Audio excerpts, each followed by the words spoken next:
Are you coming to Germany for studies? Confused about where to stay? University dorms or private apartment? Let me help you. జర్మనీలో స్టూడెంట్స్కి మెయిన్గా 2 accommodation options ఉంటాయి. ఒకటి university dorms, 2 private apartments. If you talk about the university dorms, they are very cheap and social life. You could socialize with other students and utilities like electricity, water bill, heating ఇవన్నీ కూడా మీకు చెప్పిన ప్రైస్లో include అయ్యి ఉంటుంది.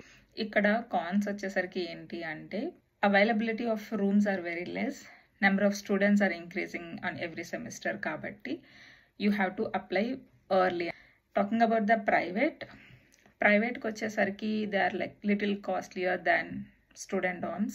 మనకి ఇక్కడ university డామ్స్లో ప్లేస్లు దొరకకపోతే students usually go for the private apartments అనమాట. డబ్ల్యూజీ అంటే అగైన్ షేర్డ్ అపార్ట్మెంట్, ఒక రూమ్ ఉంటుంది, కిచెన్ బాత్రూమ్ షేర్ చేసుకోవాలి.